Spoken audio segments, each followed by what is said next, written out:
Hey guys, tonight we drift into the dark, curling smoke of memory, through fire, through blood, and through the whispered ravings of a man history nearly forgot. You're walking barefoot over old stones, beneath vaulted ceilings that creak with cold, into a monastery buried in the hills of Bohemia. You can almost smell the soot on the walls, and feel the burnt wax sticking under your fingernails. The air is heavy with a silence that isn't quite empty. You're here to learn how to remember everything, literally everything. But it won't be flashcards and meditation. Not this time. Instead, there's chanting in a language that's only partly Latin, the acrid tang of burning parchment, and rituals that begin with a scream and end with someone whispering your name from the shadows. You probably won't survive this. So, before you get comfortable, take a moment to like the video and subscribe, but only if you genuinely enjoy what I do here. And hey, drop your city and local time in the comments. I always love knowing who's up with me across the world. Now, dim the lights, maybe turn on a fan for that soft background hum, and let's ease into tonight's journey together.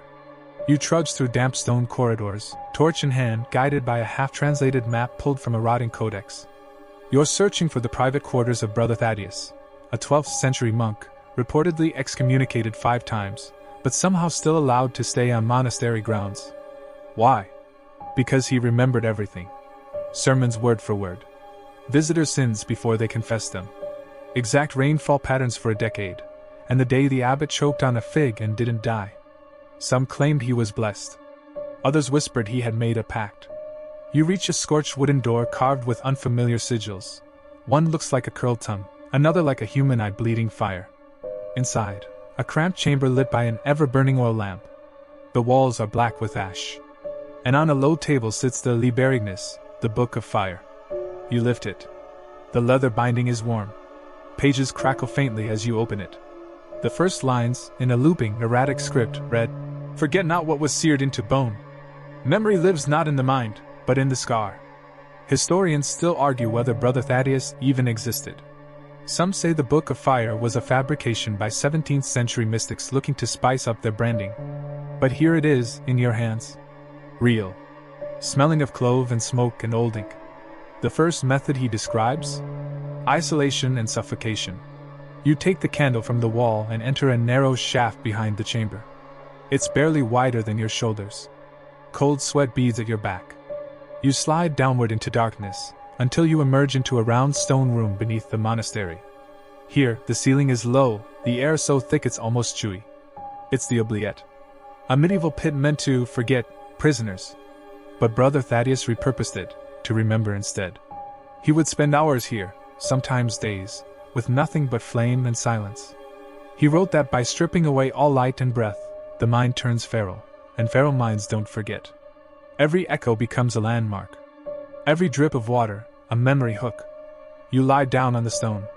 Try to still your breathing. The candle is your only friend. You begin to notice things. The exact tempo of your pulse. The rhythm of your thoughts, flickering like a lantern in wind. Your memories return in flashes, your 5th birthday cake. The scar on your shin.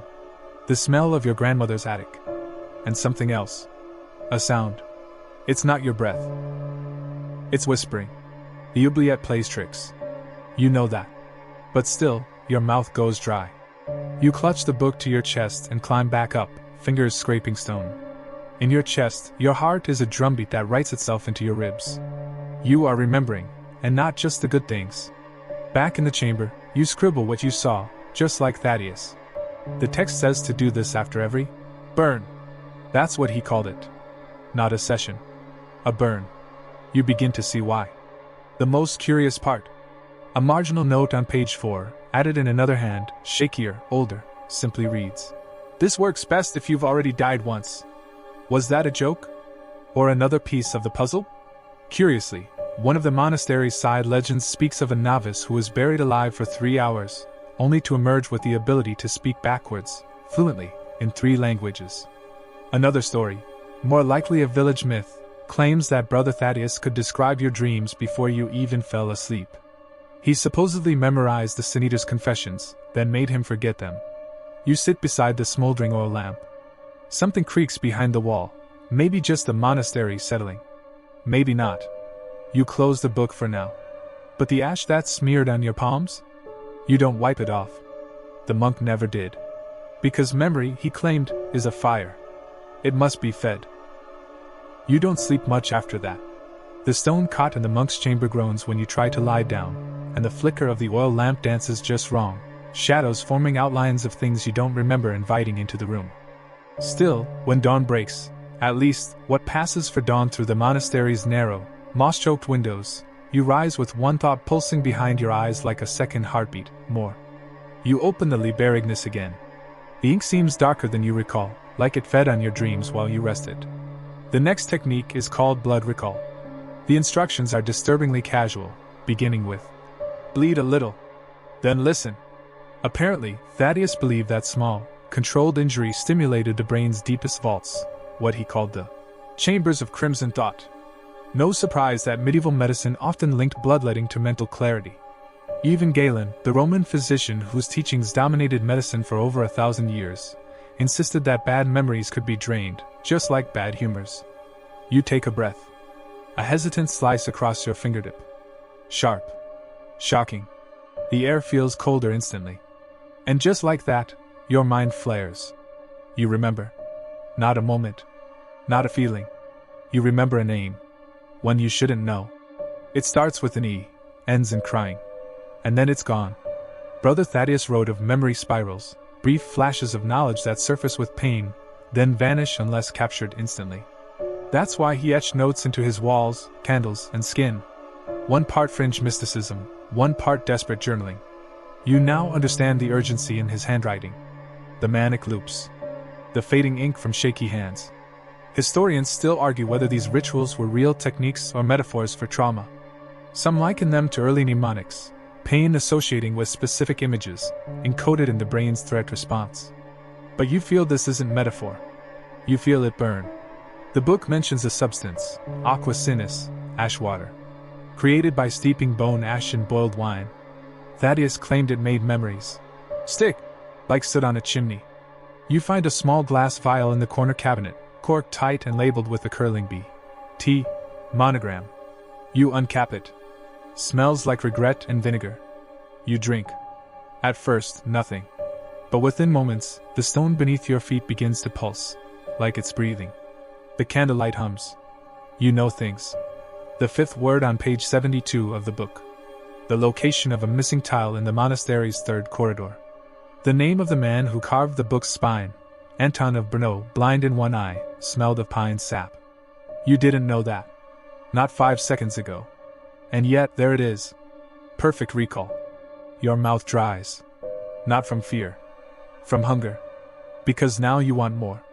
You find yourself wandering again, barefoot through the west wing. A part of the monastery long sealed. You follow instinct more than logic. That, and a line from the margins of the book. Where the fire took Brother Elias, it left a gift. There's a small chapel, walls blackened by some long-forgotten blaze. Charred pews. Collapsed rafters. And at the center, a melted altar. There, beneath ash and glass, you find it, a small brass cylinder, no longer than a pencil.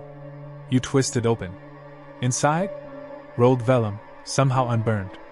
A passage. Those who remember too much must forget to sleep. That explains why you haven't truly slept.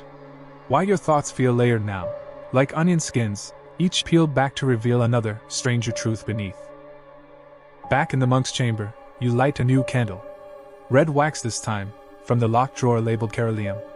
Thaddeus was obsessed with candlelight as mnemonic structure.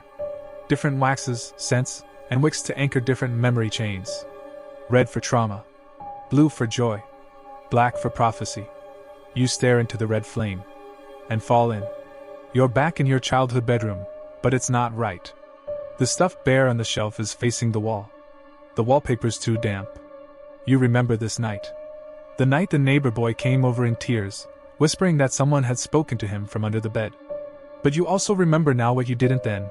Your own bed whispered back. The flame snaps you out. You scratch the new memory into your arm with a charcoal twig.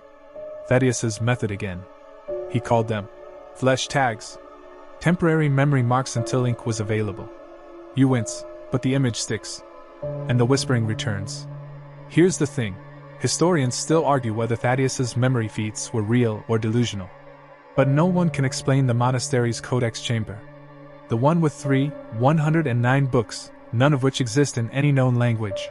But somehow, visitors report understanding them for hours after they leave.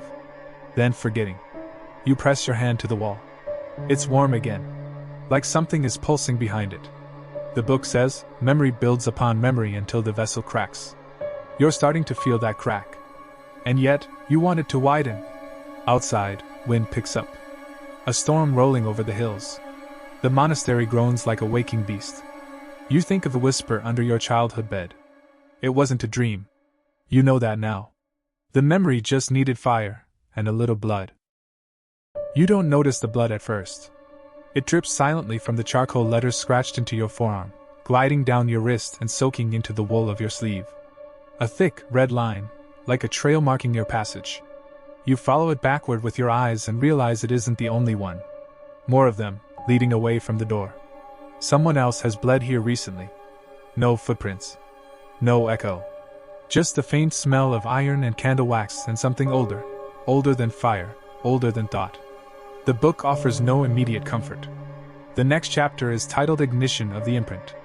A phrase that sounds like a scammy self-help seminar, until you read the first line. To make memory permanent, you must burn it into the bones of the world. You sit down hard, the chair scraping across stone. Your legs feel hollow. Apparently, Brother Thaddeus believed that memory, once awakened, could be fused to the surrounding architecture by reenactment. Smells, gestures, spoken words, all used together in what he called cognitive pyres. This was more than remembering. This was embedding. A kind of arcane brain upload through ritual. In one passage, he describes a novice who memorized entire genealogies of noble families by walking blindfolded through smoke-filled corridors while reciting their names. Over and over. 4 days. You pause. Think about the dumb things you've done to study for exams. Flashcards. Energy drinks. That time you tried to listen to ambient whale sounds in a last-minute panic. But this is something else entirely. You decide to try. First step, incense. Or what passes for incense in the monastery. Bundles of dried rosemary, laurel, and something that might be cow tongue. You light the herbs, fill the room with thick white smoke. It curls into shapes, melts the corners of your vision. Next step, pacing. Back and forth. 17 steps north to the cracked crucifix. 17 back to the candle shelf. You pace it again. And again. On the 7th round, something clicks.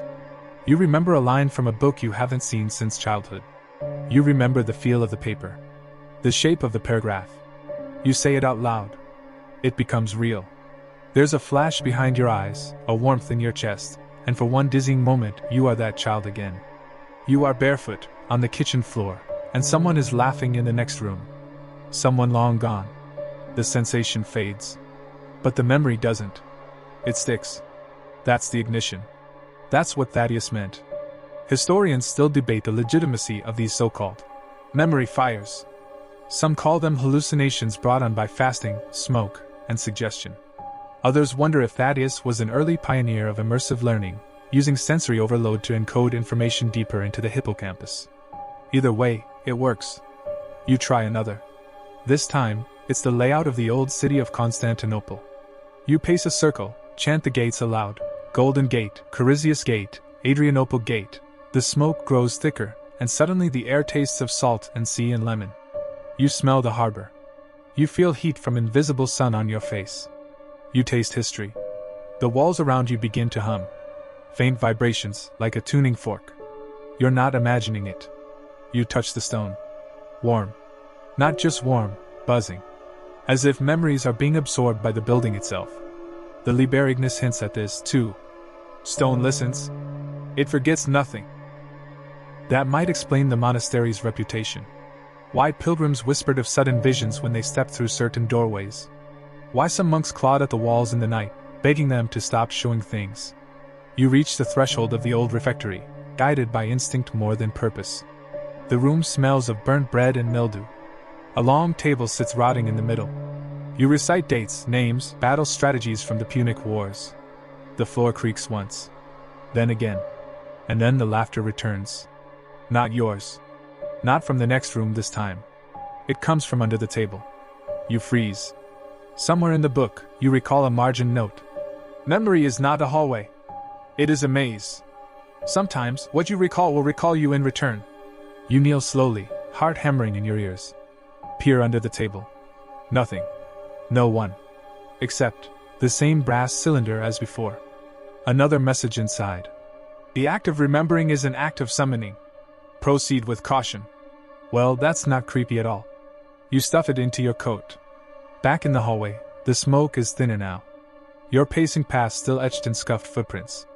The warmth in your bones begins to settle. You remember more now than you have in years. Childhood friends. The smell of your mother's perfume. The first time you got lost in a library and didn't want to be found. But with every new recollection, there's a weight behind your eyes. A pressure building. Like your skull wasn't designed to carry this much memory. Maybe that's what Thaddeus meant in the final lines of this chapter. All vessels break. Some shatter with sound. Others simply melt, slowly, from within. Outside, thunder rumbles again. You wonder, if remembering makes you melt, what happens when you stop? You reach for the book again. Page edges curling, ink bleeding like wounds. The next section is titled, The Flame That Dreams. And you suddenly realize, you haven't blinked in 6 minutes. Your eyes feel dry. Not the kind of dryness that makes you blink or yawn, but the kind that makes you question if your eyeballs have been replaced by hot stones. You wipe at them, fingers shaking, as the chapter heading The Flame That Dreams pulses on the old vellum page like an omen. The candle has nearly burned to its base now, a little wax pool trembling with each breath you take. It casts strange shadows on the wall, faces that shouldn't be there. Faces that flicker, laugh, and vanish when you turn your head. You tell yourself it's the smoke. The pacing. Maybe the herbs were stronger than expected. But part of you knows better. You've crossed a line. This chapter of the Liberagness is different. Less instructional, more poetic. It speaks of fire not only as a purifier, but as a living entity, capable of memory, desire, and even thought. The monks believed that fire, when fed properly, could dream. That it could store impressions of the people it had seen, the rooms it had lit, the secrets it had overheard. Wild, right? And yet, there's something that clicks.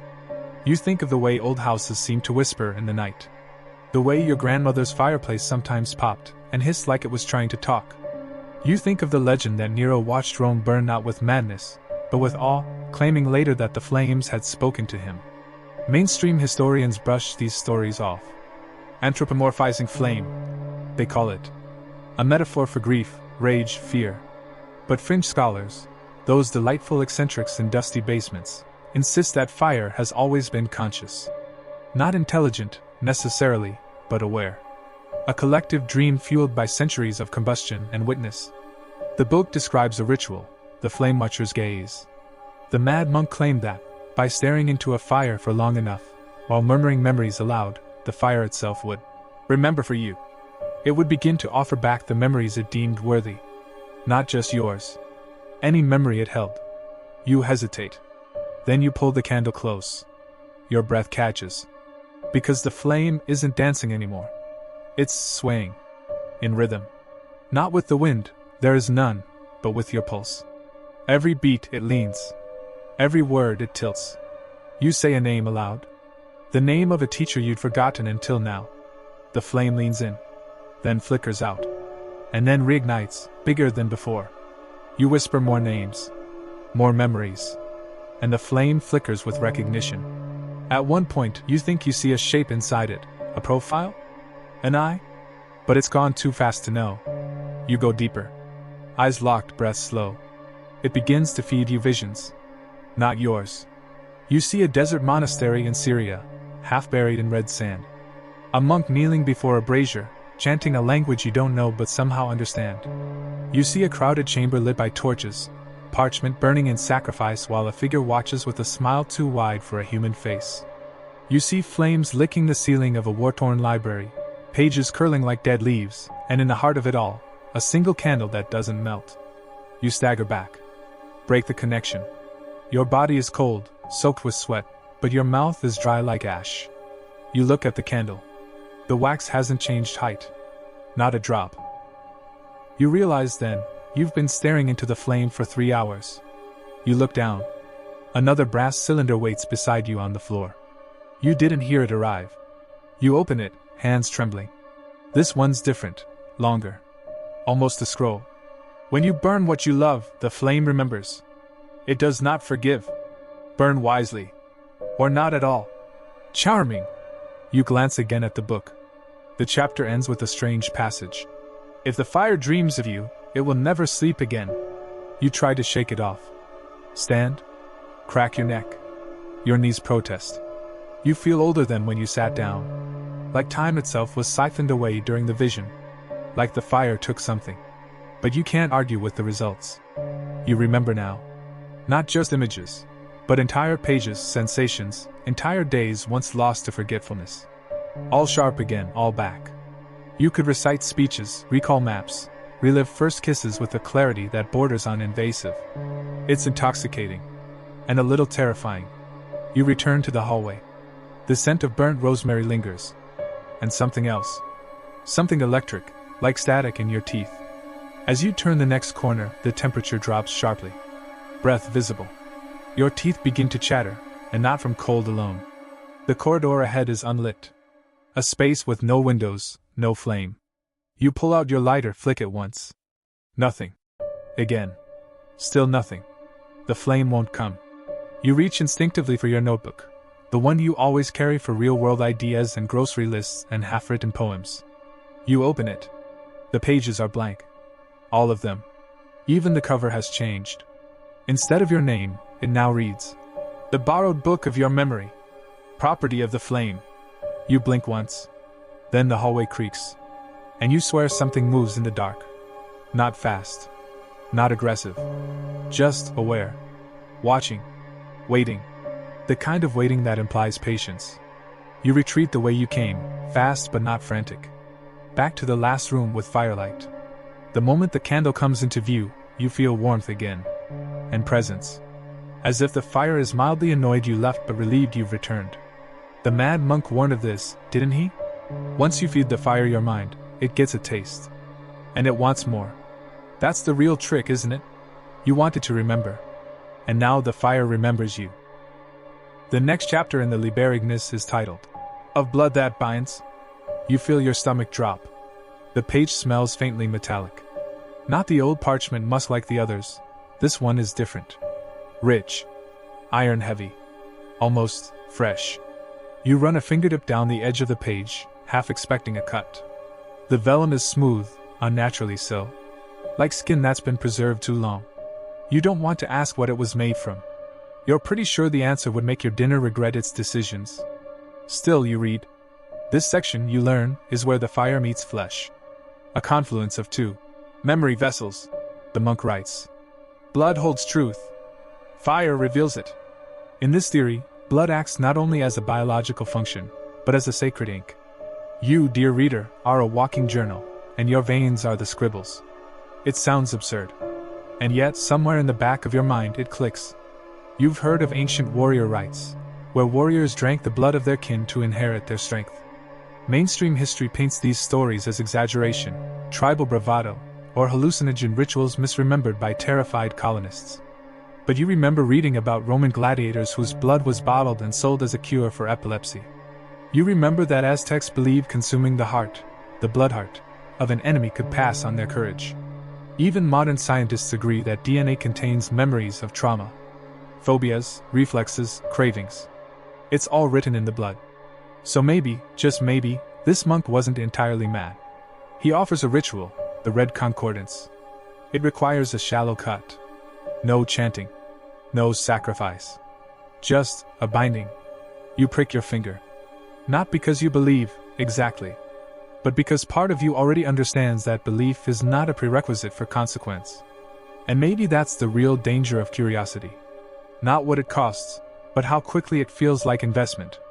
As the first drop of blood hits the brass bowl before you, the flame in the candle dances in a strange way, tight, high, almost like it's gasping. You can't explain it, but it feels eager. The blood hits the melted wax and vanishes like it never existed. Then, as if hearing some silent cue, the room tilts. Not physically. Not quite. It's more like your equilibrium shifts. Suddenly, you are back in a room you don't recognize but somehow know. A monastery again, yes, But now it's raining outside. A storm lashes against shuttered windows. In the candlelight, monks argue. Their robes are soaked with ash and sweat. You don't hear words so much as intent. One man insists the blood rituals are too dangerous. The other says knowledge is worth any cost. They turn toward you, not seeing you, but facing the spot where you stand like you've always been there. And then, snap, you're back. The bowl before you is empty. But your hands are wet. You check your palms. Ink. But you didn't write anything. You look at the notebook again. The one the fire stole from you. The pages are no longer blank. Each one is filled, crammed, scrawled, overloaded, with your memories. Except they're not all yours. Some of them, you've never lived. Some are in languages you don't speak. One page shows a precise diagram of an anatomical heart with annotations in Aramaic. Another is a recipe involving cinnamon, sea salt, and something simply labeled First Harvest Pain. You flip faster. Each page more absurd, more intimate. You recognize your first dog's paw print. The taste of a berry you ate and forgot. A smell that makes your eyes sting. The perfume your father's first love wore, though he never told you her name. You ask the air, without really expecting an answer, "What is this?" And the flame pulses once. Not yes. Not no. Just here. The monk writes that this is the cost of merging memory with fire and blood. Once the blood feeds the flame writes in you. What you think you are is merely a suggestion it accepts. Or rewrites. Charming. And yet, you feel different. A good different? You close your eyes, reach into your mind, and ask yourself a question. What color was the sky on your 8th birthday? And there it is, clear as day. Purple-gray. A thunderstorm rolling in. You remember the chill in the air, and the way your mother rushed to bring the cake inside. You remember her laugh, off-key, wheezy, unfiltered. You hadn't thought of that in over a decade. But now, it's there. The blood has bound you to the fire, and the fire remembers. But here's the thing, so does something else. You feel it now, faint but firm. A presence. Not like the fire. The fire is ancient, alien, but neutral. This is not. It feels curious, but in a dissecting kind of way. Like a cat with a new toy. Or a surgeon with a first patient. The monk warned of this too. A footnote scrawled in the margins in a hand not his own. Beware the dream eater. It waits at the edge of flame. It does not like being remembered. You shiver. Because you've felt it too, haven't you? That blank spot in your dreams. That moment right before waking, when something is behind you, but you can't turn. You've blamed it on sleep paralysis. On stress. On leftover pizza. But maybe that presence has always been real. Maybe it lives in the part of the world that fire touches but doesn't burn. And maybe it's waking up. Still, you turn the page. Because that's what you do. Because you are not done remembering. And neither is it. The monk titles this section, Burning the False Memory. Now that you've bled into the fire, he says, now that your memory has been etched in smoke and ash, it's time to start tearing it apart. Not casually, no. Not with nostalgia or regret. But with violence. Because not every memory is real. And some, if left unchecked, will rot everything they touch. You know the kind. Those too sweet childhood recollections that crumble under closer inspection. That birthday party you always thought was perfect, until you learned the cake came from a funeral. That teacher you loved, before you realized their compliments were recycled. That friend who always had your back, right up until the minute they didn't. The monk calls these false bricks. And the mind? A house built on them. He says, the memory palace must be burned before it is rebuilt. You cannot light new lamps in a room lined with mold. And you, being you, don't love the idea of burning your own mind to the ground. But there's something tempting about it, isn't there? A fresh start. A blank slate. That itch to unremember the weight. So you follow the instructions. You sit by the fire. You close your eyes. And you pick a memory. One that never sat right. You settle on the day you graduated. Everyone said you looked so happy. You even remember smiling. But something under the surface always twitched. Like the memory had teeth. You hold it in your mind like a snapshot. Freeze it. Turn it around. Start to pull at the edges. The monk instructs. Look for seams. At first, it's hard. The image fights back, like a photograph wriggling in your grip. But then, just there, the laugh you remember? It wasn't your father's. The hand on your shoulder? Not your mother's. You swear it was. But the monk was right. Some memories are guests in disguise. Parasites. You see the edges fray. You smell smoke, but not from the fire in the room. From inside your head. And then, the memory blackens, collapses inward, folds like paper and vanishes. Just gone. In its place, silence, cold air, and oddly, relief. You open your eyes. The candle is lower. The bowl still empty. Your head is buzzing, like you've deleted an app you forgot was always running in the background. And you want more. You burn another. The childhood friend who never existed. The comfort food you realized you never actually liked. The moment you remembered your sibling's birth, even though you were too young to actually form memory. You strip your mind like bark off a tree. It hurts. But also, feels suspiciously productive. You laugh. Quietly. I should have done this in therapy. You mutter. But the monk isn't finished. He cautions you. When the fire consumes the false, it creates hunger in the true. It takes you a minute to understand what he means. Then it hits. You start craving real memory. And not just your memories. Others. Ancient ones. Forgotten ones. The monk's words? The void doesn't stay empty long. Memory is gravity. You blink and suddenly, you're not alone. A flicker at the edge of the fire. A face. No features. Just outline. Heat haloed. You try to speak. It does too. No sound. Just recognition. You know it. It knows you. It shouldn't. But it does. The monk warned of this. The eidolons. Fire-formed memories that grow sentient when given too much access. They are not ghosts. Not quite hallucinations. They are memory echoes given shape. And this one? This one is old. You think it might be the monk himself. But thinner. Sharper. Like memory has edited him into something else. You hold out your hand. It does the same. For one heartbeat, your fingers meet. And your head fills, not with pain, but with volume. Suddenly your brain is a hall with doors thrown open. You feel centuries. Dust and leather and war. Plague. Ink. Sweat. The sound of torches burning in old catacombs. The smell of salt and rust and truth. You see through his eyes, a scriptorium. A dozen monks scribbling furiously. One looks up and whispers, "We are not meant to know this." The eidolon screams at them, not with words, but with memory itself, projected and forced into their minds like a flood through a keyhole. One drops dead. The others write faster. You recoil. Pull your hand back. The eidolon flickers, wavers, and vanishes. You're alone again. And you've changed. Because now you remember things you've never known. Not personally. Not even ancestrally. But archetypally. You remember what it felt like to light the first fire in a cave and see it push back the dark. You remember the terror of lightning before you had a word for sky. You remember the smell of the first burned offering. Historians still argue whether memory can be inherited through trauma, culture, or pure narrative repetition. But none of that matters to you now. You know. Because you've felt it. And worse? You're addicted. That little bowl of wax and blood and flicker has become your library. Your drug. Your confessional. And something else, too. Something you're afraid to name out loud, in case it hears you. The monk writes, "Those who burn away lies must be careful. What remains is not always a gift. Sometimes it's a door. And now you're looking at it. A door. In your mind. Where the burned memories used to be. Right in the empty space you cleared. It's locked. For now. But you can hear something on the other side. Scratching. You close the book.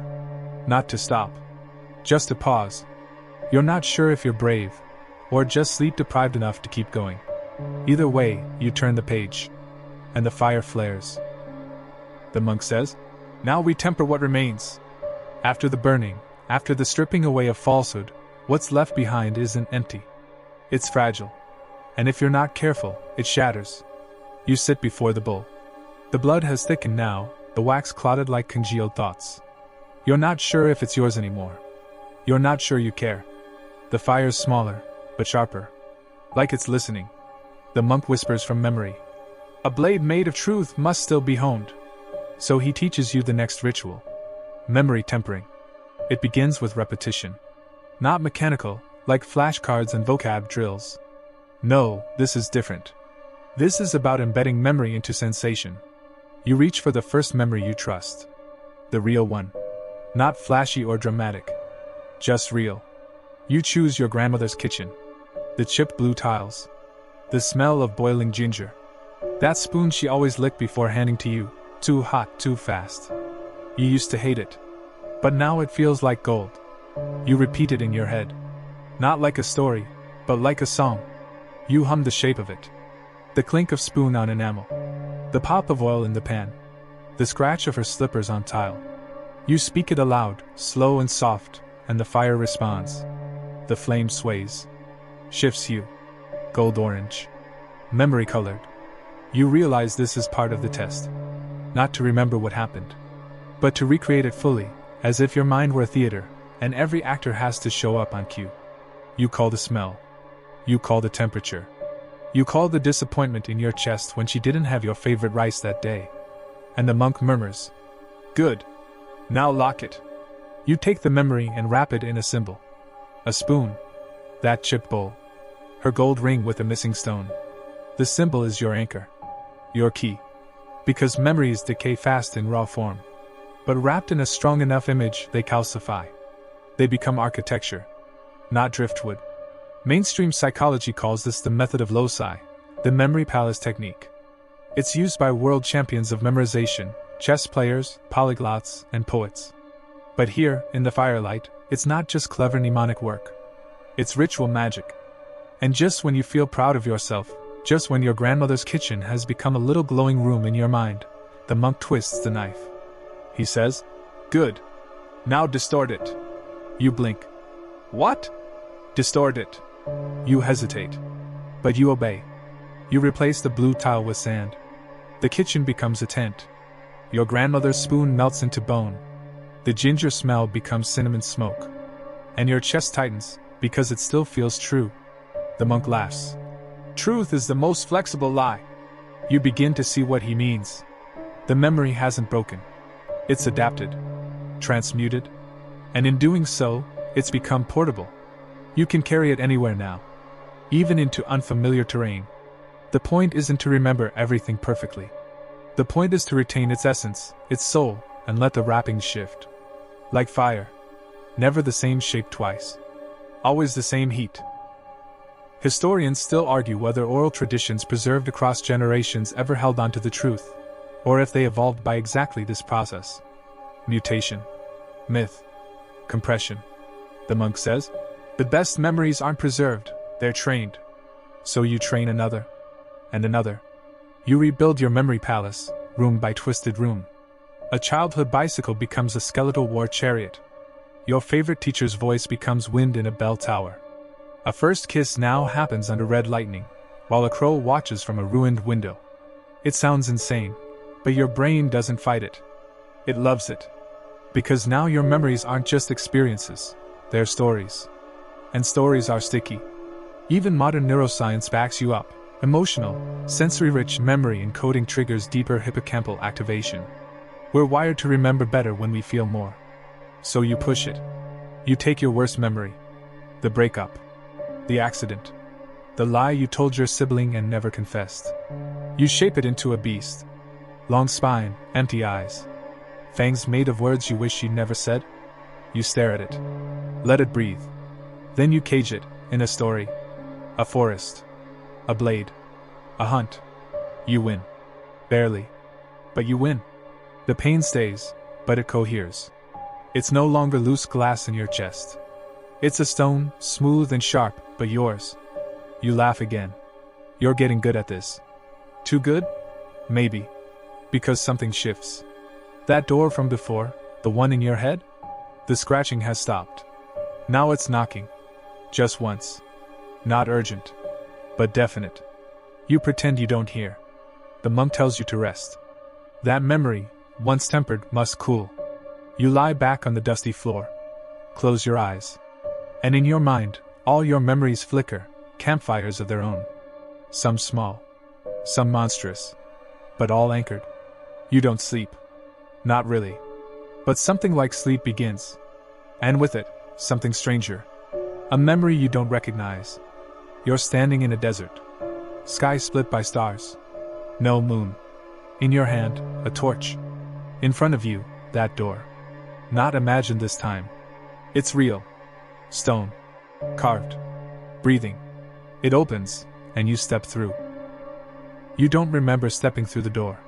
But you're inside it now. Not walking. Not even floating. Just there. The air is thick and velvet, and everything glows dimly like the inside of a cathedral submerged in honey. No clear walls. No floor. But there are shapes, shifting gently, like thoughts waiting to be picked. You reach for one, and the moment your fingers graze it, a memory erupts. Not yours. It's the monk's. A winter field. A cracked bell. A woman in red robes singing a hymn with no words. You jolt back. The monk's voice, somewhere behind you, says softly, "Memory isn't personal. It's collective." You're in what he calls the well of echoes. It's where memory stops being a tool and starts being shared. He appears beside you, just his outline, blurry as steam, and gestures forward. You want to increase memory? You have to connect it. So you do. You drift toward the next shape. This one pulses faintly, like it knows you. And then you're in the body of a man standing in a Roman amphitheater. His fingers are blue with ink, his robe smells of sweat and sheep, and he's reciting the fall of Troy, from memory. Crowd roaring. Sun baking his scalp. A mistake would mean shame. Maybe worse. But he doesn't stumble. His voice rises, twisting vowels like rope, pulling story from the void. And you feel it again, that weight of memory, not as knowledge, but as inheritance. Mainstream history books tell us that bards and rhapsodes like this performed epics hours long, fully memorized, long before writing was common. But how? That's the secret the monk now whispers. They didn't remember facts. They remembered patterns. Emotions. Beats. Climaxes. The fall of Achilles not as a data point, but as a ritual tragedy. That's how memory grows, when it's rooted in rhythm. The monk guides you to the next echo. You see a woman with dark braids and brilliant eyes, carving lines into a clay tablet under torchlight. The tablet cracks. She doesn't flinch. She rewrites every line. From memory. You hear the monk again. Every time memory breaks, and you rebuild it, it returns stronger. Not truer. Stronger. And something about that clicks. You realize why your own memories felt weak before. You only stored them. You never tested them. But now, here, they're fighting back. You drift deeper, toward a cluster of echoes stitched together like a constellation. And this one hits hard. It's a child's memory. A girl in a cave, drawing antelope on the wall. Her fingers sticky with ochre. Her mouth whispering a chant. You can't understand it, but your heart does. You blink. Wait, you ask the monk. Is this real? He shrugs. Historians still argue whether early cave art was memory, magic, or mere decoration, but here, in this place, it feels like all three. These are not just your memories, he says. These are ancestral threads. We carry echoes of those who came before. He calls it the blood library. And suddenly the phrase fire and blood takes on a new shape. Fire is the burning, clearing space. Blood is the connection, threads that bind. You're not here just to remember better. You're here to remember together. But it gets stranger.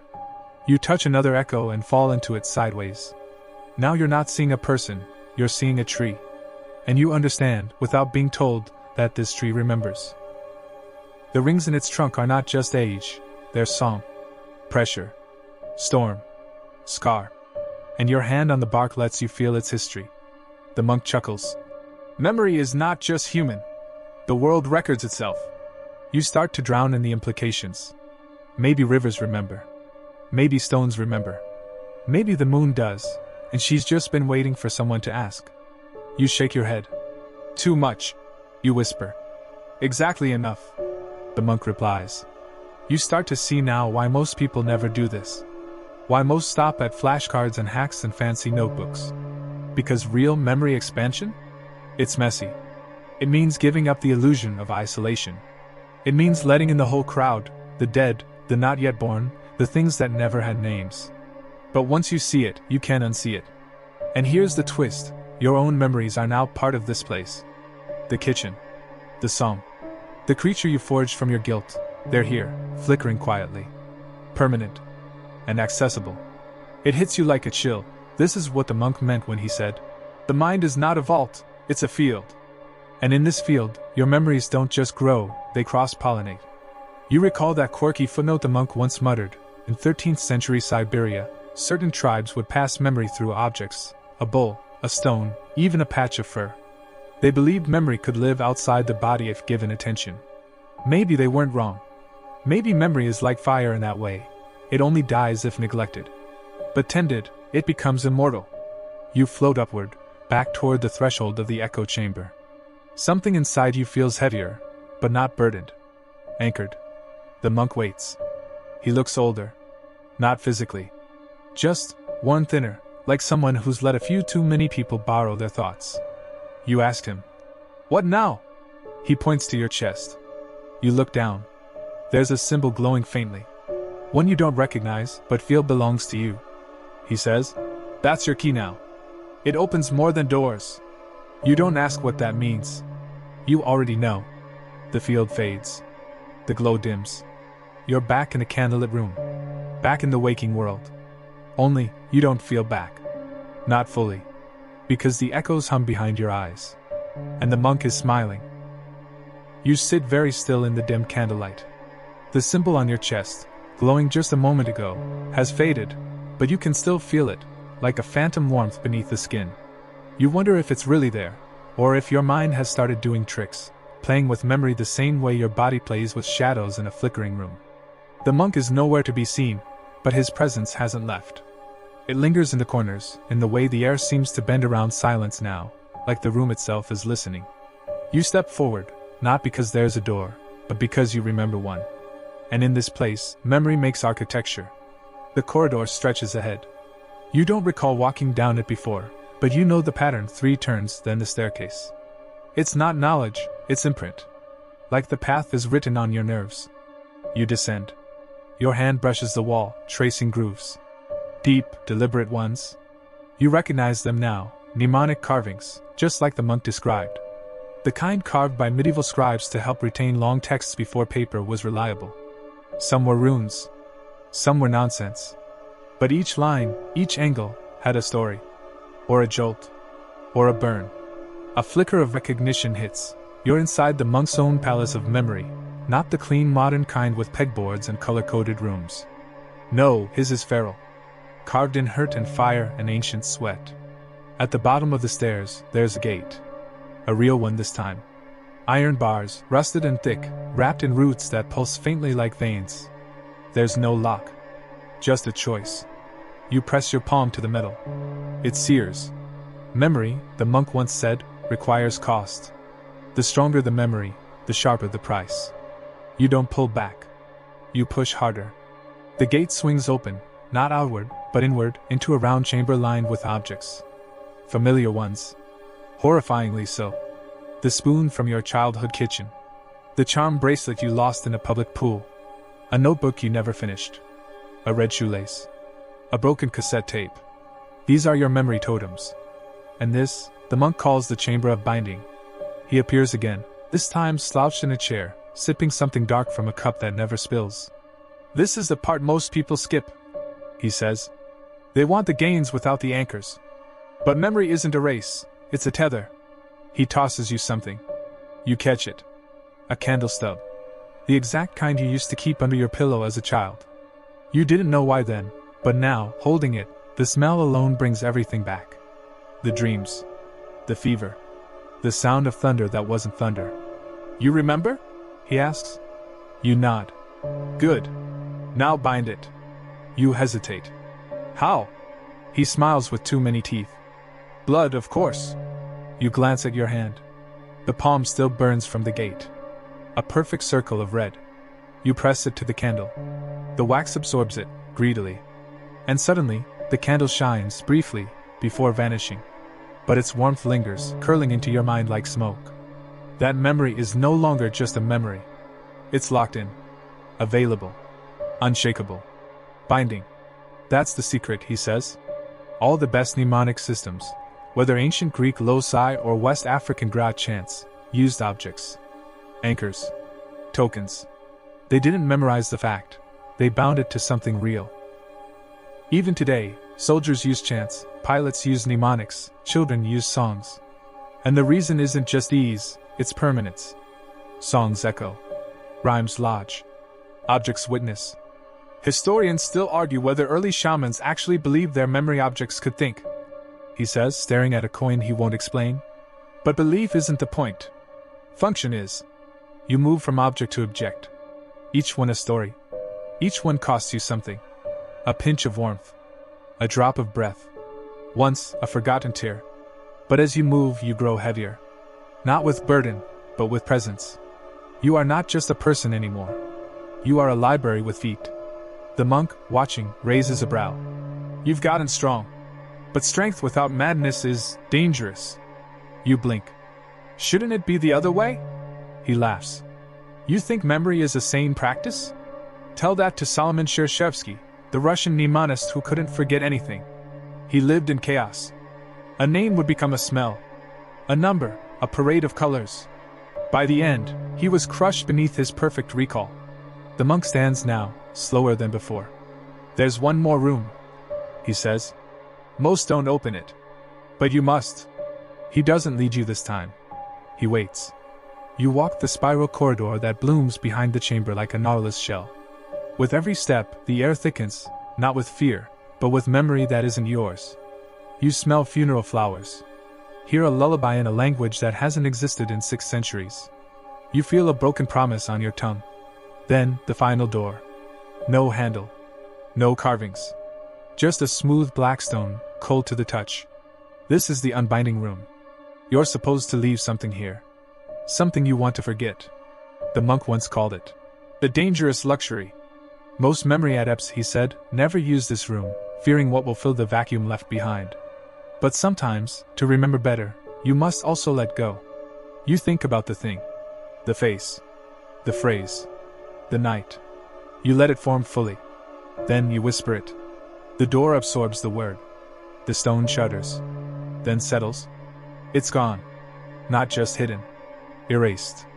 And oddly, the rest of your memories? They sharpen. Brighten. Gain new weight. It's like clearing out rot from a root system. Everything else drinks deeper. The monk is waiting as you return. His voice is gentle. Now you know both sides, binding and unbinding.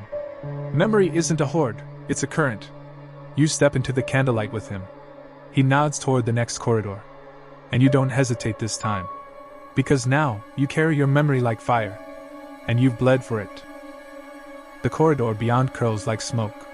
You walk it without fear now, the walls bending gently around you, not in defiance, but in welcome. They know you. Or maybe they are you, reshaped by all the bindings and the one great unbinding. The monk keeps a few steps behind. He doesn't speak, doesn't need to. You can feel his gaze, like a scalpel pressing lightly against thought. Watching what you remember now. Judging how it holds. You reach a fork. But this time, instead of guessing, you know the path. Not because you've walked it, but because it's yours. Built in your mind, brick by mnemonic brick. The passage hums with the rhythm of the multiplication tables you once chanted under your breath as a child. 7 times 8 is 56. Left turn. You grin. See? The monk says, voice low and smug. The mind loves a rhyme. Even when it's wrapped in fire. You descend into a wider chamber. This one isn't lined with objects, it's lined with windows. Each one looks out onto something different. Some are memories. Others aren't. You peer into one. It shows a temple, Persian, maybe, from the stonework and the curling archways. Inside, monks just like your own, only bald and ink-smeared, chant around a pit of embers. Every few seconds one of them screams, but not from pain, from clarity. They are etching memory through fire breathing. The Zoroastrians believed that fire was sacred thought-given light. The monk says beside you, nodding toward the vision. So they inhaled smoke laced with herbs to remember better. Some say they memorized entire holy texts that way. You look away. The next window shows a child standing over a desk, furiously scribbling. The language is Cyrillic. Russian? He pauses, then speaks aloud what he writes, over and over, rhythmically, almost musically. The Soviets trained schoolchildren with auditory loops and rhythm drills. Repetition, beat, breath. It works. But do it long enough, and even silence will echo. You feel a dull ache in your temples. Each window is a method. A madness born of need. One shows a woman tattooing the names of fallen warriors onto her arms, memory through skin. Another, a masked figure stacking bones into patterns, memory through ritual. And yet another shows a group of students biting into cloves soaked in vinegar while reciting dates of royal successions. Sensory fusion, the monk explains. Attach taste to time, touch to place. Memory becomes involuntary. You nod slowly. Like Proust's Madeleine. He lifts a brow. You're not entirely hopeless. You pause at the last window. It shows a medieval scriptorium, a narrow stone chamber filled with candlelight and quiet madness. Monks in hooded robes rock slightly as they transcribe from a central lectern. But they're not reading, they're listening. A man at the front is speaking in a loop chant, each sentence carefully cadenced, each fact embedded in a rhyme. This is the method of the ars memoriae, the monk murmurs. The art of memory. They used rhythm, gesture, and location. Rooms became scrolls. Stairs became syllables. Everything remembered had a place. You look again, and realize the stone pattern on the floor of that scriptorium matches the one beneath your own feet now. This whole place is a memory engine. But not all engines stay clean. The monk adds, his voice suddenly cold. The chamber begins to flicker. One of the windows cracks. And through it, something watches you back. It's not a memory. It's not even your mind. It's the echo of all minds that ever practiced these rites and never came out whole. Historians still argue whether certain memory palaces developed autonomy, the monk says carefully. Some claim the structure starts thinking for you, storing things you didn't put there, deleting what it deems unworthy. You shiver. You blink, and the chamber is gone. Now you're standing in front of a throne. Not grand, not golden. It's made of pages. Burned, torn, blood-spattered pages, stitched together with threads of hair and veins of old ink. The monk gestures for you to sit. You don't. Yet. You've bound. You've unbound. You've seen the echo. Now, decide what your memory will serve. You hesitate. Serve? Yes. Memory, like fire, consumes. The only question is, what do you feed it? Ego? Truth? Obsession? The monk crouches, picks up a page from the floor. It's your handwriting. I didn't write that. No, but you will. And there it is again, that trick of time the mind plays on itself when pushed too far. The way future and past blur. You feel a pressure behind your eyes. Memory wants out. But the monk raises a finger. There's one more element to master before you sit, he says. The cost of clarity is not just blood, it's choice. He gestures to 3 altars that appear like stage props in your peripheral vision. One holds a mirror, fractured but complete. One, a black box, silent and sealed. One, a flame inside a cage of thorns. Pick one, he says. Each holds a weight to stabilize your mind. To choose what stays and what fades. Because the memory techniques of mad monks, Persian priests, and Soviet trainers work, but they do not protect. And eventually, you'll need a firewall. The mirror, perhaps, reflects truth but shatters sanity. The box? Probably seals away something vital. The flame? Could be illumination, or eternal burn. You reach forward, and the section ends not with an answer, but with your hand hovering. Because this choice will determine what kind of mind you carry next. Your hand hovers. The 3 choices, mirror, box, flame, aren't just objects. They pulse with meaning, memory encoded as metaphor. You hesitate, because you understand now, this isn't about selecting a tool. It's about choosing a filter. How you'll remember. How much. How clearly. And maybe, how much you'll lie to yourself. The monk says nothing. Just watches. You move toward the flame. It crackles inside its cage of thorns, throwing off soft, gold light and the faint scent of rosemary and something sharper, something like ozone. You reach in, slowly, ignoring the prickle of thorn tips, until your fingers brush the flame. It doesn't burn. It whispers. You don't hear words. You feel clarity. Threads inside your mind stretch taut, and memory begins to organize itself, not chronologically, but by importance. Joys settle near the heart. Wounds wrap themselves in velvet. Traumas find anchor points. The monk nods. The fire of discernment. Not every monk chose that one. Some preferred to forget. You glance back. The mirror's already fogged. The box is gone. So be it. You sit on the throne of pages. It sighs beneath you, not mechanically, but like a tired thing finding rest. You feel it now, all the lives before you, all the minds who carved memory into flesh and fire and fear. Their patterns breathe through the parchment, some sensible, some deranged, some just beautiful. And as you sit, the monk begins to speak. Not aloud. Not even in thought. He speaks in memory. Yours. Flooding back in perfect sequence, only now ordered. You remember your first schoolyard embarrassment, exact date, exact shoes, exact texture of asphalt. You remember a stranger's face on a subway car, someone you forgot until now.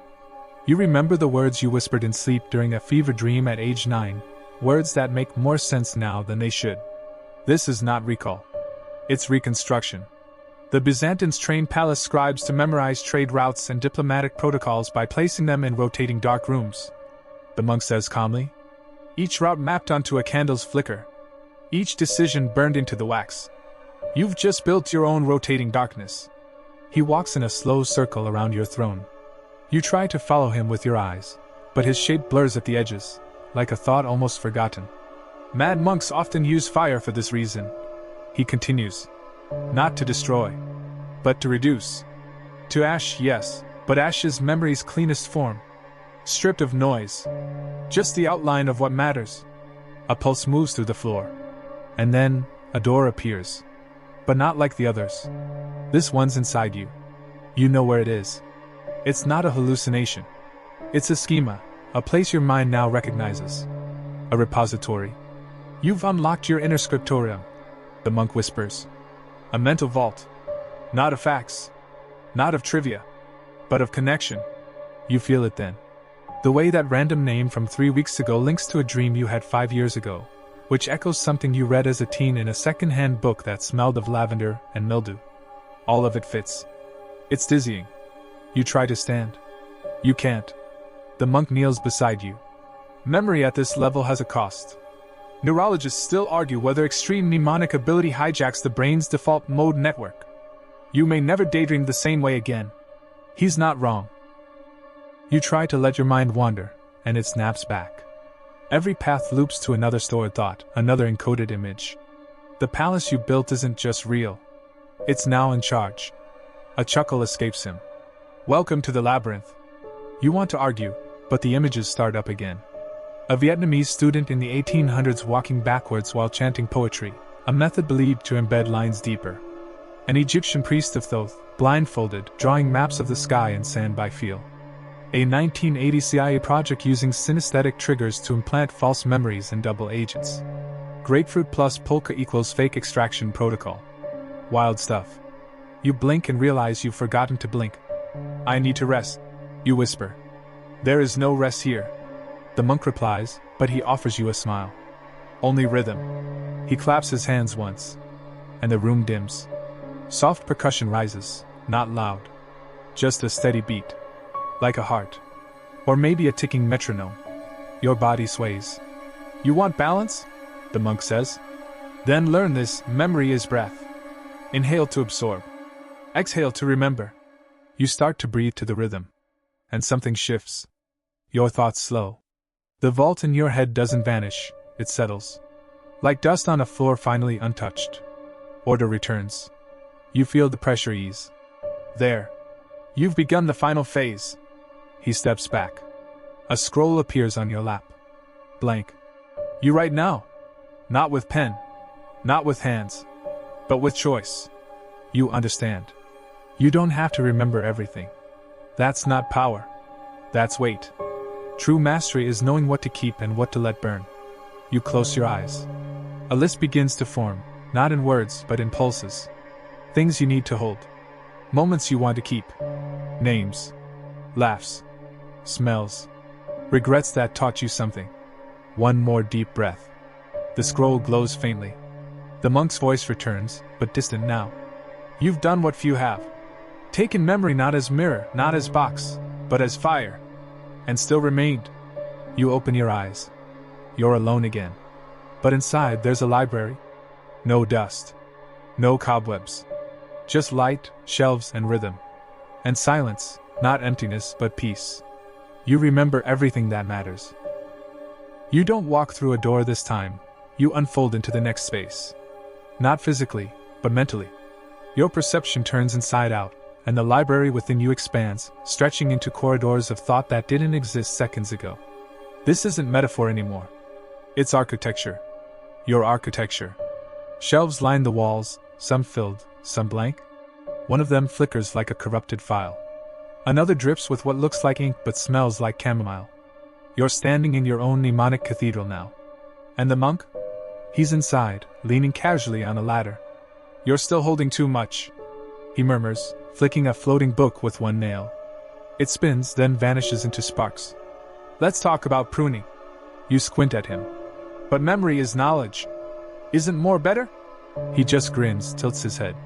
Tell that to the ancient Romans who hired slaves to whisper unneeded facts into jars, then buried them in fields outside the city. Ever wonder why so many clay fragments turn up in seemingly random plots? Memory dumps.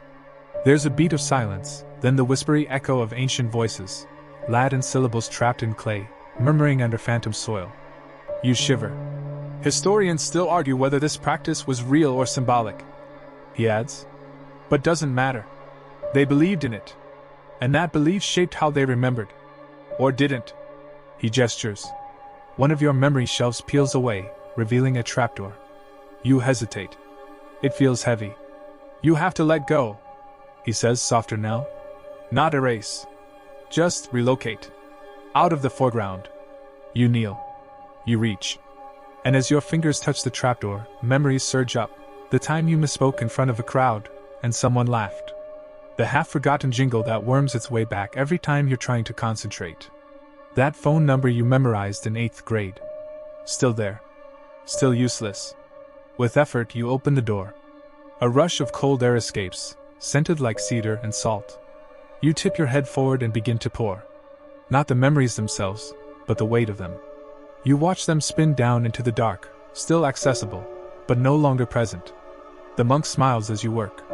There's a reason Buddhist monks in the Tang dynasty used to spend a week memorizing just enough to forget what came before, he says. Overflow erases clarity. Even fire has limits. It can't burn if smothered. A tremor moves through the room. You freeze, scroll still in hand. The monk raises a brow. Ah, your crystallization phase. Lucky you. Most minds never reach it. The shelves lock in place. The dripping ink dries instantly. 1,000 floating sparks of loose memory, names, numbers, nonsense, suddenly align like stars in a constellation. And in that alignment, you see meaning. That stranger's face on the subway? Matched the exact profile of an old childhood drawing. That weird book in college with a blue cover? It links to a forgotten dream, which now makes perfect sense. The taste of lemon ice from a beach trip? Suddenly recalls the name of the woman who handed it to you. You gasp. It's beautiful. Terrifying. Intimate. You're forging associations faster than your conscious mind can track, the monk says. That's when memory becomes intuition. Not retrieval, but resonance. You nod slowly. Like déjà vu? Déjà vu is a clumsy knockoff of what you're doing. This is more like preemptive memory. You feel the right answer before it's framed as a question. You blink again, and now the cathedral begins to move. Shelves rotate silently. Some rise. Some sink. The whole space pulses like a breathing organism, alive, and completely yours. But then, something strange. A new shelf appears, sealed behind glass. You approach. The label glows faintly, untruths. Inside, memories you know are false, but feel real. You press your palm against the glass.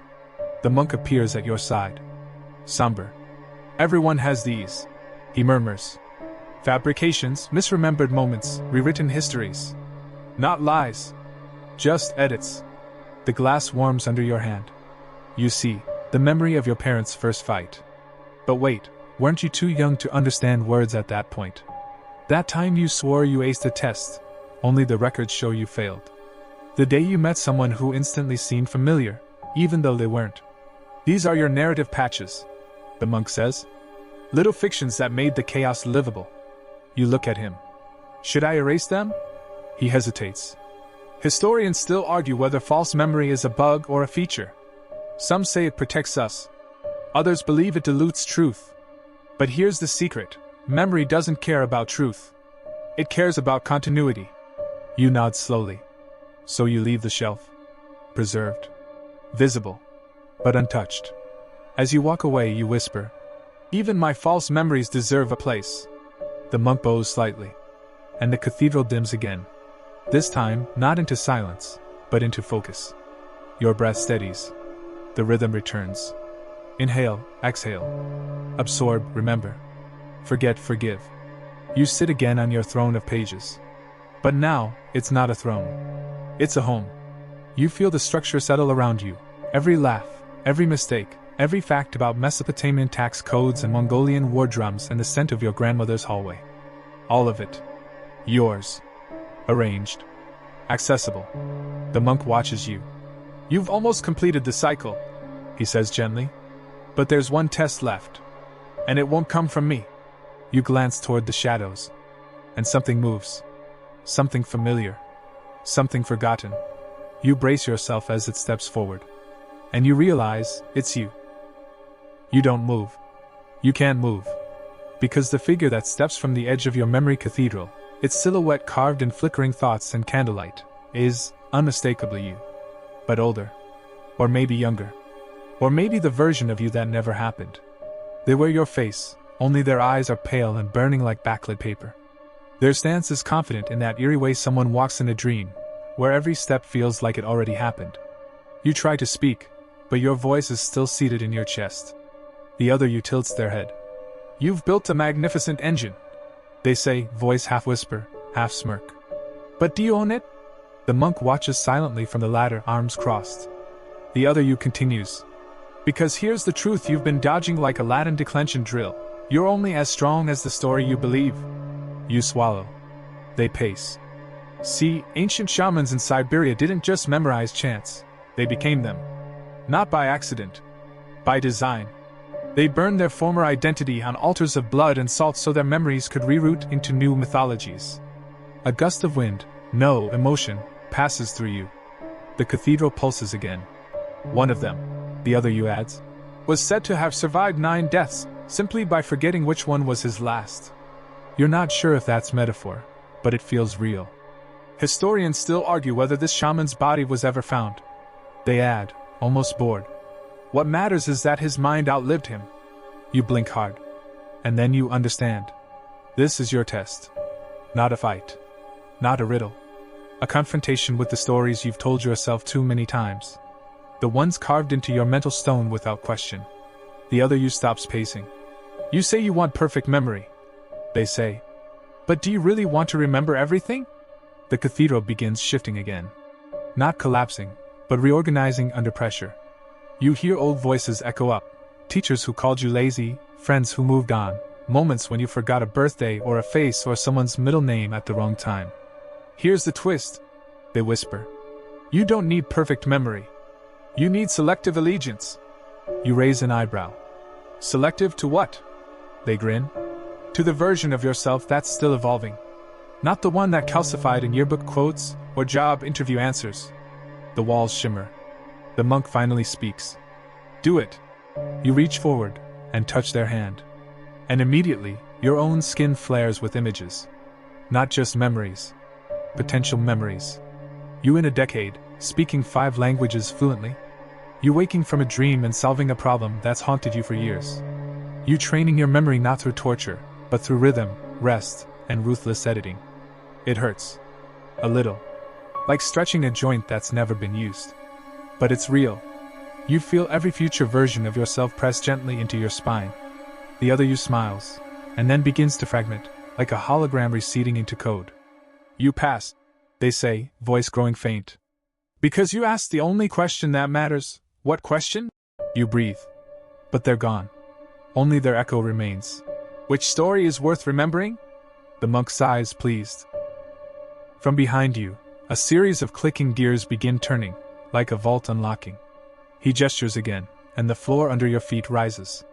Slowly, you're being lifted into the next layer. You're almost at the signal chamber, he says. The place where raw memory becomes broadcast. Where every thought you've cultivated begins to echo outward. You glance back at the now empty cathedral. It's cleaner, sharper, smaller somehow. Or maybe you're just bigger. The ascent continues. The space around you grows brighter, not with light, but with clarity. It tingles at the edges of your skull. I hope you remembered to forget, the monk adds with a wink. Because now it's time to externalize. You step forward. There are no more books here. No more shelves. Just a mirror. And behind it, something pulses, alive and waiting. You don't touch it yet. You're not quite ready. But you will be. You hesitate in front of the mirror. It's full length, framed in wrought iron that pulses faintly with heat, like it's been absorbing memories of its own. The monk remains behind you, arms folded like a satisfied librarian who knows the twist ending is about to land. You study the glass. At first, it just reflects your image, normal, unremarkable, if a bit more frayed around the edges. But as you lean in, your face begins to ripple. Not distort, no, this is different. It's more like the reflection is rearranging itself based on what you remember about yourself. It swaps between expressions. You smiling, you failing, you in a crowd of names you've forgotten, you whispering secrets to a friend who no longer exists. This is the signal chamber, the monk says. Everything you've stored now plays forward. The mirror flashes. You're suddenly reliving a childhood birthday party, except the cake is your Latin vocabulary list and the guests are every forgotten name from high school. They clap politely while you try to explain what a mnemonic device is, and why the first time you tried one, you ended up memorizing the chemical table, backward. The memory burns away into another one, your first big public speaking moment. But this time, you're not nervous. You're performing, weaving historical facts into a narrative so natural it feels like storytelling at the edge of sleep. In the background, Gregorian chants and war drums blur together. This is your memory now, editable, theatrical, exportable. Ancient rhetoricians believed that speech could sharpen memory. The monk mutters. And memory could sharpen speech. 2 blades. 1 handle. He steps beside you. So how do you want the world to remember what you remember? You blink. That's when it hits you. Memory isn't just for you. It's how you shape others' experience of you. Your ideas. Your legacy. Historians still argue whether Cicero's method of loci was just a mnemonic technique or a way to craft personal mythologies. Little temples of reputation where others could wander long after you were gone. The mirror now shows you 1,000 tiny windows. Moments you'd forgotten flicker inside, a street name you haven't thought about in years, a strange fact about Napoleon being afraid of cats, your grandma's soup recipe which, according to family legend, once cured a near-death hangover. But then, your own voice interrupts. You can't carry all of this, it says. You agree. So you begin selecting. You reach into the mirror, your hand passing through the glass like it's made of warm smoke, and start plucking memories, organizing them. This one you anchor to rhythm. That one to scent. Another to a joke. You loop them together like trained cars, each memory pulling the next. And you toss a few into the fire beneath the glass. Not because they were bad, but because they no longer serve your story. It's shockingly emotional. Letting go of memories feels like deleting tiny versions of yourself. But there's a strange relief in it too. The monk watches quietly, then offers a flat disc, something like a black obsidian lens. Your signal, he says. What'd you project now? You take it. The disc hums. And suddenly the entire chamber rotates. Walls slide. Panels open. A massive fresco unfolds in a circle around you, painted with every memory you've preserved. It loops infinitely. It is your internal myth. A cognitive constellation. And it's beautiful. Even the ugly parts. You're not just remembering anymore. You're curating. You've done what few do, the monk says, genuinely moved. You've stopped hoarding memories and started crafting with them. He points at the fresco. The fire and blood weren't about pain. They were about sacrifice. You burned your laziness, spilled the illusions, rewrote your own code. And now, standing here, it's hard to tell whether the mirror reflects you, or whether you reflect it. Do I stay here? You ask. The monk chuckles. Nobody stays. Even monks. He starts to fade, not like a ghost, but like someone slowly closing a door behind them. Where do I go now? Forward, he says. Memory is a trailhead, not a tomb. The room warms. The obsidian lens in your palm begins to melt into a fine, glowing thread, which wraps around your wrist like a tattoo of light. Your signal is set. The cathedral behind you goes silent. The ladder is gone. Only a single corridor remains, lit by memory, echoing with all the voices you've allowed to stay. You walk. And the further you go, the lighter your steps become. As if the weight of every fact, every story, every ancient truth has finally shifted into something more aerodynamic. You're not dragging memories anymore. You're wearing them. A cloak of curated fire. And ahead, just beyond the soft hum, something stirs. Your final task. One last test. A place where your story won't just echo. It will begin again. The corridor narrows. Walls breathe around you, yes, actually breathe, like old parchment lungs filled with the weight of centuries. The air is dense with the scent of candle wax, cinnamon, and something metallic. Blood, maybe? Or iron from old thoughts. Either way, you're not flinching. Not anymore. Your fingers trail the stone as you walk, and the walls hum softly in return, recognizing your presence now not as an intruder, but as someone initiated. It's warmer here. Not hellfire, not punishment. More like the forged kind of heat, the kind that reshapes. At the end of the corridor is a door. Not locked. Just waiting. You push. And you enter a chamber far different from all the rest. A small, hexagonal room with 6 low marble basins, each filled with a different liquid. They glow faintly, like soft orrery trapped underwater. The monk is not here. You're alone. Except, you're not. Lining the walls are others. Memories that walk. They are fragments of you, split reflections from earlier in this journey. One wears a scholar's robe, another bleeds from the palms as he clutches an illuminated manuscript. One version of you weeps silently in a corner, and another stares unblinking into a map of the world drawn entirely from forgotten dreams. Each of them nods at you. No menace. Just recognition. You move to the first basin. The liquid is thick golden. When you dip your finger into it, a wave of scent and sensation floods your mind. The smell of old books, the whisper of chalk on slate, the feel of your first real breakthrough when studying history, a thrill, like solving a crime that time itself tried to cover up.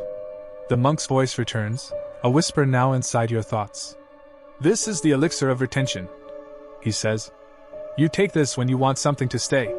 But beware, it can freeze the trivial if you're not careful. You taste a drop. The memory it brings is sharp, vivid. But more importantly, it stays. You know, instinctively, this one won't slip away next week, or next year. You've tagged it with ritual and story. The second basin is silver blue, swirling like quicksilver. When you dip your hand into it, you're hit with something strange, clarity. Ideas line up. Dots connect. Even your own past behavior starts to make more sense. This is context, the monk whispers. It makes memory make sense. Historians still argue whether ancient mystery schools, like those of Eleusis, used hallucinogens or sheer ritual structure to induce context-rich memory palaces. Either way, you now know the secret. Association is everything. Isolated facts are like orphans. Connected ones become dynasties. The third basin burns red. You hesitate. Emotion, says the monk. The blood. The heat. Memory without emotion is just a receipt. Add feeling, and you create story. But be careful, some stories consume the storyteller. You touch it, and instantly a wave of grief knocks you back, not from now, but from then. A moment you never meant to remember so clearly, your first major failure.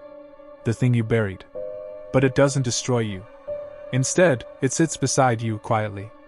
It just wants to be known. You nod. And move on.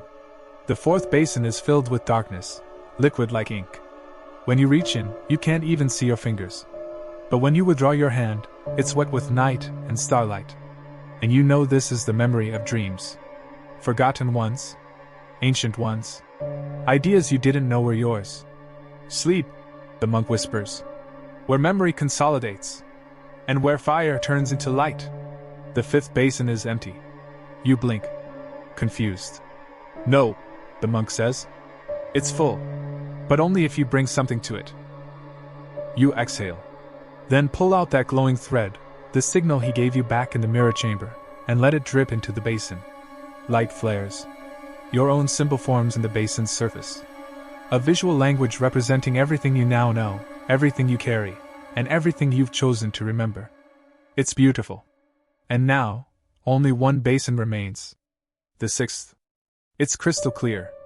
Utterly still. You lean close. Inside, you see yourself. Older. Wiser? Hard to say. But this version of you is standing in a future library, talking to someone younger, explaining where to begin when building a memory. You hear yourself say, "Start with what matters. Light it on fire. Then shape the ashes." This is the legacy basin. You don't drink from this one. You pour into it. So you do. You speak. One last memory, your most honest, most treasured one. The moment you chose to stop sleepwalking through life and start remembering it. Even if it meant pain. Even if it meant sacrifice. The basin accepts it. The room goes still. All 6 reflections of you dissolve, bowing as they vanish. A new door opens. You walk through. And find yourself back where you began, the monk's first room. The rope ladder now leads up. He stands there, nodding. He hands you something. A feather? No, a quill. You've rewritten yourself, he says softly. Now go teach others how to do the same. You grip the quill. Climb. And as your head emerges into moonlight, you realize the climb wasn't out of madness. It was through it. Through blood. Through fire. And into clarity. And now you sit beneath the night sky, the cool breath of wind brushing past your skin like a closing lullaby. The stars no longer pulse with menace, but with a steady calm, as if they'd been watching, waiting for you to return from that strange, ancient depth. Your body settles. You let it. The echo of stone and fire, blood and ink, all begin to fade into something quieter, something more spacious. The monk's voice has long gone silent, but the words remain etched in you, not like a lecture, but like an old song that returns when you least expect it. You are not the same person who began this story. You've crossed the strange continent of memory, faced illusions, touched forgotten rituals, and walked with versions of yourself you'd hidden away. And now, with your head resting back, eyes soft and heavy, you feel the slow return of real time, real breath, the world around you gently seeping back into focus. But it's okay if you don't hold on to every piece of this journey. Some stories are meant to stay just out of reach, like dreams that slip through your fingers when you wake. What matters is how you feel now, more whole, perhaps, or maybe just more curious. More willing to question what's real and what's myth, and to know, deep down, that sometimes the two are just different flavors of the same truth. So go ahead. Let your eyes close. Let the weight of the room settle around you like a soft, old quilt. Your breath deepens, your mind quiets, and the last flicker of candlelight dims behind your eyelids like a hush. You did well tonight. Sleep easy. And let what you've learned take root, far beneath the surface, where memory becomes story, and story becomes you.